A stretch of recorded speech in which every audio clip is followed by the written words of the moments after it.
I was born to write, and I have editors who are born to reject. So that's the story of my life. All of my books, you see, have a thrust to explaining to people what's going on in the world and helping them to understand better how the culture is trying to code them. This is one of my earliest books, Pop Culture. I loved the cover. Here's one on ads and addiction television. I actually testified before Congress on advertising and its negative aspects. I don't make any money on all the books I do for this publisher because my contract is such that I have to sell so many books that I can't possibly make any money. But I don't care. I just like to have the book out, so other people can get an opportunity to read it. This is a kick because I wrote an article once called The Evangelical Hamburger, in which I explained that McDonald's was an evangelical religion. The metaphor is I'm like a secret agent. I'm discovering secrets that are around the culture and explaining them to people who don't know them. Because what does the secret agent do? He finds the codes, decoding culture and turning people into other Dakota men, like a zombie. You touch them and they start decoding the culture.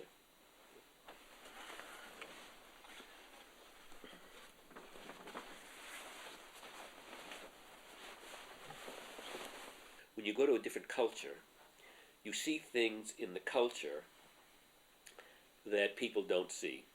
Because they're so used to the things in their culture, they don't realize they're doing something that's remarkable or interesting. So the thing is, I'm a stranger in this culture. I play the role of a stranger in this culture, looking for things, and if they're not there, I make them up and put them in. I was just writing about sunglasses today, as a matter of fact. Because what sunglasses do is enable you to observe other people without them being able to see what you're looking at. So it's a wonderful, that's why secret agents all wear sunglasses, not only to keep the sun out of their eyes, but so that they can observe people and people can't look back at them and see what their eyes are focusing on. When I write, I usually write 5 pages a day. That's it. You see, if you write 5 pages a day, if you write for 30 days, you have 150 pages of a manuscript. This is my current journal. This is number 87. So I've written 87 journals. They're each 200 pages long. And in the journals, I write about what I've written, what I'm writing, what I'm planning to write. So I've got into the habit, the more I write in my journals, the more I write. Some people actually plan the whole book out in advance. For me, it's an adventure. I launch the book, and then I see, and one of the reasons I like to write books is I want to see what's in my head. I want to see what ideas I can come up with that I never, ever was aware of. Play around with ideas, you see, without having to worry about what other people are going to say if they're actually published. Although I don't worry about what they say anyway. I don't give a damn what they say. One person wrote a review of a book. He said, "How do you review a book that never should have been published?" I got a kick out of that. And I was actually accused of being a spy by when I was in Finland. I gave a lecture on comics, and then afterwards I met the press, and somebody from the kind of left-wing part of the Communist Party said that he thought I was an agent for the CIA. It's the funniest thing.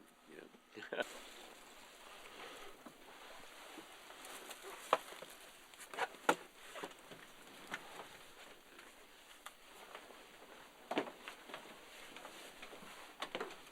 So I do a lot of drawings in my journal. This is a cup I bought in Hong Kong. Here I was writing about the Super Bowl, writing about women's shoes, fetishism, and so forth. Here's a drawing I did of an MP3 player I just got. And here's a drawing of my cell phone and how to work it. When I go to China, I have this cell phone. I get a SIM card there and I work it. But I've only made 3 or 4 cell phone calls in my life and received 3 or 4.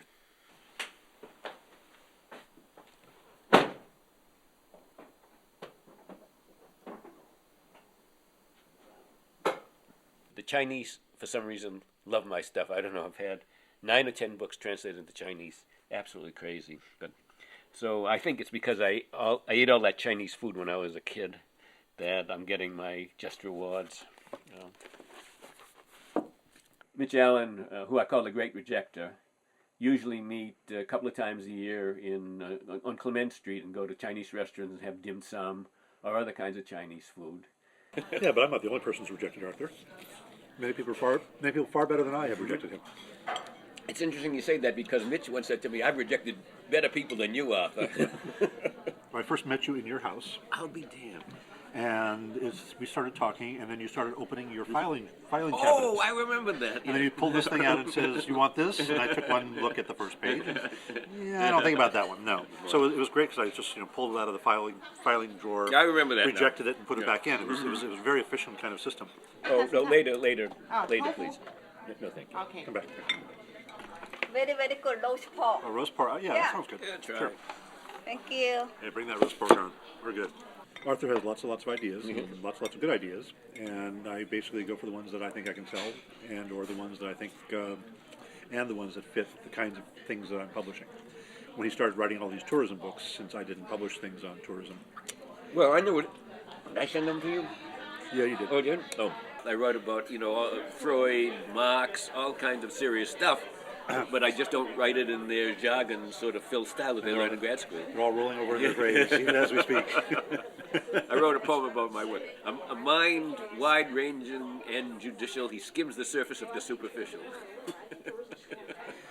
Just don't send me a poetry book, okay? Please. Anyway, what the heck? I'm doing all right, so I can't really complain. No. You can. When people talk about Americans being materialistic, everything is relative. In some respects, we're just rank amateurs compared to sort of Hong Kong Chinese people, grammar queens and so forth that live there. Oh, that garlic, wow. I'm tempted, but I'm not supposed to eat garlic, although I do.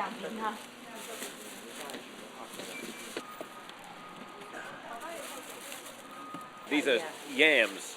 Yeah. These are yams. The yellow is sweet potatoes. Yeah, I know. Yeah.